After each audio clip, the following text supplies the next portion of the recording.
આ માથા પેડા ધણ લેડા શું કામ? એને માથા રાખ્યા જ નહોતા, મગજથી પ્રયોગ જ નથી કર્યો, એને બધો દિલથી જ પ્રયોગ કર્યો છે. માથા મૂકવાનું કારણ જ આ, માથાનો અર્થ જ આ થાય કે મગજનો ઉપયોગ જ ન કરવાનો. આમાં જે દાન આપે છે, આ ભાગવત કરે, આ હું મગજથી થાય ના, આ પ્રેમથી થાય. બાકી તો તમે મગજથી જો કામ કરો જાવ ને તો દીકરાના લગ્ન ધર્મેન્દ્રસિંહ આપણે ન કરીએ. શું કામ? પેલા એસ્ટિમેટ મને મંડપના કેટલા થશે, ડેકોરેશનના કેટલા થશે, અને હવે તો લગ્ન કેવા થાય, તોડી નાખે. હું તો આ છોકરાઓને કહું, તમે ભાગશાળી છો બેટા, આ ટાઈમે પધાર્યા. કેવા અમે તમારી જવડા હતા, ડોહા બપોર સુધી રોતા ત્યારે માઇન્ડ માં દહડો દેતી કરકરિયા વાળો, હે એના ઓલા હાકરિયા ગોળા કુરકુરિયા તો નાકમાં લઈ આવતા હતા બેટા. હા તમે પધારવા બાજુ મારો બાપ વીણો છોકરા બસ માયા પાસે માયા થોડીક રહેવાય ગયો ભાઈ. છોકરો બે જાઓ, તમારે એક જોક્સ બોલો. એ જે વીણતા થાય હામાં આવો, સ્પેશિયલ તમારે હાટું જોક્સ આવી આવો, હામાં બે જા. એ બે જા, તું હામાં બે જા, અહીં બે જા ને હામાં. ઓય આ બધું અહીંયા તાળીઓથી વધારવાના આવ્યા ત્યારના હક ને. અમે તમારી જવડા હતા ને, અમે આવું નહોતા કરતા, અમે પાર્કિંગમાં હોઈએ. તાકાત છે કોઈ ને? આપણા ગામમાં આવ્યો હોય, હવા હોતો જાય, હવા કાઢ નાખી. કેમ છો? બરાબર છે. તું કેટલામાં ભણે ભાઈ? ઓય કેટલામાં ભણ તું? નિશાળે જાશો સ્કૂલે? બેન ભણાવે ને?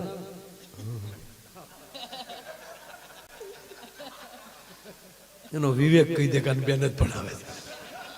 ત્રણ વાર પૂછે ત્યારે હળગદીને ઉપીર છે. શરમાતો ઉપીર જોતે માનો ગુરુની અસર થઈ ગઈ સાથે, ગુરુની લજ્જા લાગી. હાલે પૂછો ને, તારું નામ શું? દીપક પરમાર. કેવું હળગદીન બોલ્યો. પૂછ્યું હું નામ તારું? ભૂરો. સાહેબ ભણાવતા હોય ભાઈ. એક જગ્યાએ તો સાહેબ ભણાવતા હુઈ ગયા. સાહેબ ભણાવતા હુઈ ગયા, ટક્કર લઈ ગયા. પેલું ધોરણ હતું, સાહેબ હુઈ ગયા. છોકરા બેઠા કે આપણા સાહેબ હુઈ ગયા. ભલે હુઈ ગયા, ભણવું મચ્યું. કે એમ છોલ્યો આજે પગાર ક્યાંય હુવાનું છોલે ઝઘડવાનું કીધું તો અમુક તૈયાર જ બેઠા, કાગળની ભૂંગળી કરીને સાહેબના કાનમાં ભરાયો. પણ સાહેબે ટક્કર લઈ ગયેલા. અમુક તો સાહેબ એવા હોઈ જાય ને, નાખોરા અમુકના એવા બોલે, એ તો ખમા મારી માવું સહન કરતી હોય છે. આપણે એમ થાય આખો રૂમ આગળ ઉપર છે આપણા. ત્રણ ગેર બદલે નાખોરાના.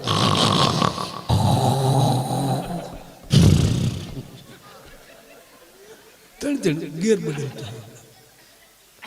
અને સાહેબે હમણાં ખુરશીમાં ગોટો વળી ગયો.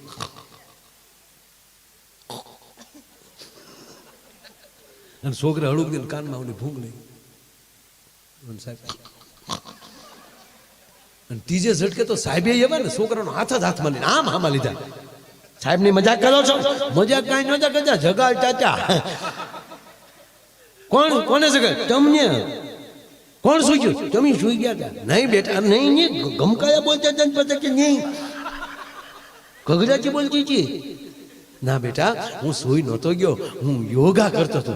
યોગામાં કામ ન હોય, યોગામાં દાદા કહે એમાં ખાલી હું એટલું છે કે ગજલ નો ચાચા. આ તમને કયો બાબો શીખવાડ્યા છે આવું ગગડાથી વાળું? અમે એક ભાઈને દાદા ગુજરી જાય ખરેખર જાય હકીકત ભીડું ખરેખર જાય પૂછ્યું દાદા કેમ કરતા? મને કે મારા ભાઈ યોગા કરતા. અરે મેં કીધું યોગામાં તો આયુષ વધે. મને કે અમારા દાદાને ગઈ. અરે મેં કઈ રીતે? મને કે રોજ રામદેવ બાબા સવારમાં ટીવીમાં આવે એટલે અમારા દાદા બેસી જાય હામાં. એટલે દાદા હામાં બેસી ગયા. રામદેવ બાબા પદ્માસન કરો. દાદાના હરિયા જેવા પગ હતા તો એ કડાકા કરીને પદ્માસન લગાવી દીધું. અને પછી રામદેવ બાબાએ કીધું કે ઊંડો શ્વાસ લ્યો, ઊંડો. એટલે અમારા દાદાએ ઊંડો શ્વાસ લીધો, લાઈટ વહી ગઈ ભાઈ કે. બાબા કે મૂકો તો થાય ને. દાદાએ ઊંડો શ્વાસ લીધો ને દાદાની આંખી બંધ થઈ ગઈ. આખે રામદેવ બાબા કે આગળ પણ ખબર નહીં દાદાને લાઈટ બહુ પાડી ગઈ. લાઈટ આવી તા દાદા આવી ગયા. મને એટલે ઓલા સાહેબે છોકરાઓને કીધું, છોકરાઓ હું યોગ કરતો હતો, યોગમાં કઈ ગગયાજી ન બોલે કે નહીં બેટા, એને સમાધિ કહેવાય. હવે સમાધિમાં તો માના ચક્કો લઈ જાય, આવો અમે નહીં, અમને વાંચવાની ખબર હોય નહીં બેટા, આને આને અને એને એવી રીતની સમાધિ કહેવામાં આવે બેટા, અમારી આત્મા નીકળી જાય, શરીર અહીંયા પડ્યું રહે, એને શરીર તો પછી મન ભાવે એમ કરે ને બેટા, એટલે ગગડાટી બોલે છે. એટલે આત્મા વયો ગયો તો, હા ક્યાં ગયો તો?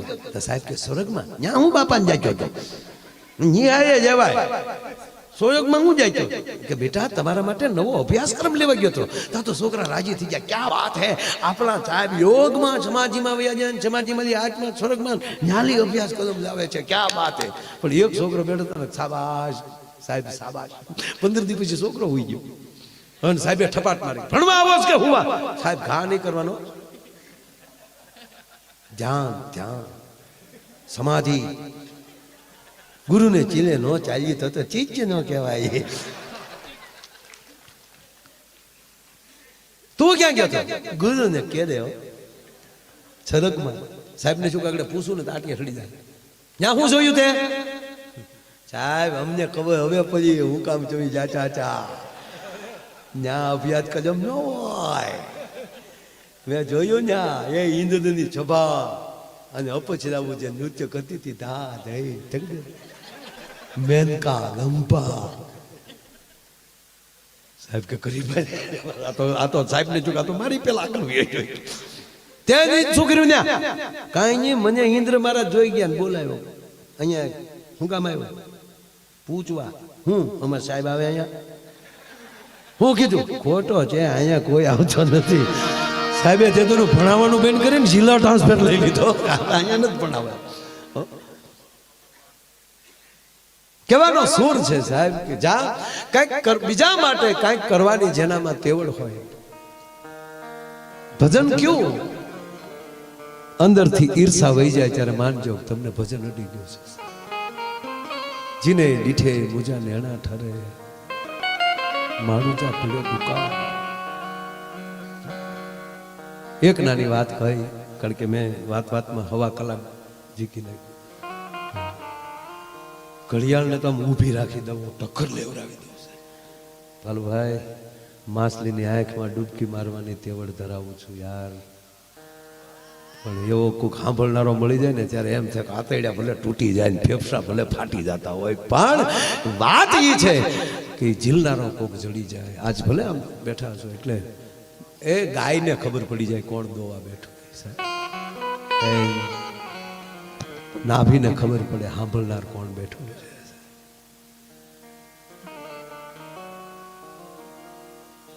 અંદરથી ઈર્ષા વહી જાય. યાદ આવ્યું એટલે કહું,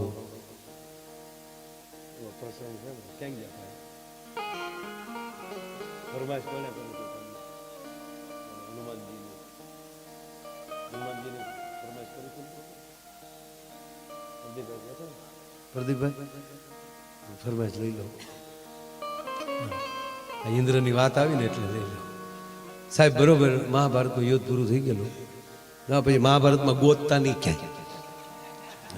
પાછા બધા ગોતે પાછા. મહાભારતનું યુદ્ધ પૂરું થઈ ગયું, ધર્મરાજ યુધિષ્ઠિર ગાદીએ બેસી ગયા. બરોબર જેવી રીતે ભગવાન રાઘવ ગાદીએ બેઠા ત્યારે આ પરિસ્થિતિ થઈ. ભગવાન રાઘવ ગાદીએ બેસી ગયા એટલે રામરાજ એને જ કહેવાય હવ ના વિષયનું હવ કામ કરે, એકાબીજીને સપોર્ટ કરે.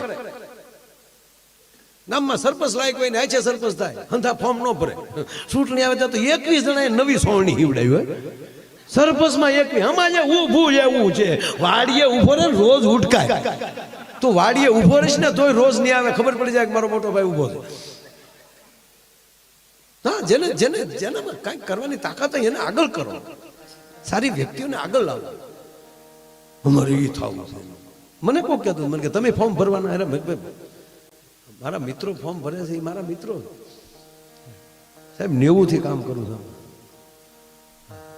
માતાજીને ખૂબ એ રીતે કાંઈ આપણને ન ફાવે ધંધો કરે. વિધાનસભાના વીની ખબર ન હોય અને ત્યાંથી શું કરો, ધપ ધપ ધપ ધપ ધપ ધપ. એને કહેતા આવા જેને ખબર હોય એને મોકલો ને, સારા માણસોને જેને એનો વિષય છે.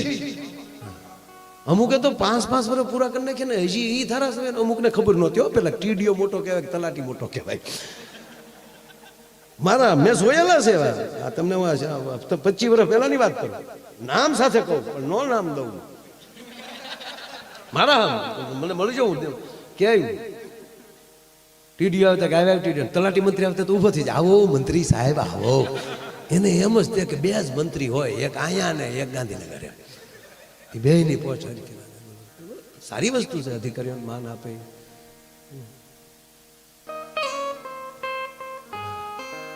રામથી લોક સુધી અને દેવથી રાષ્ટ્ર સુધી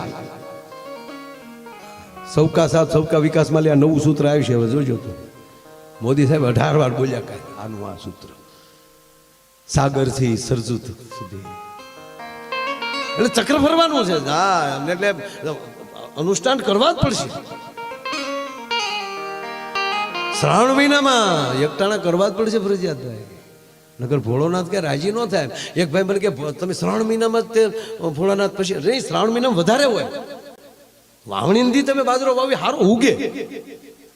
હા તમે પછી તમે સાંભળી લો કે અહાડ મહિનામાં વાવણી થાય ઘઉં વાવો તો થાય ન થાય, જે બિયારણ ન ઝીકી દેવાય ગમે ત્યારે ડૂબ.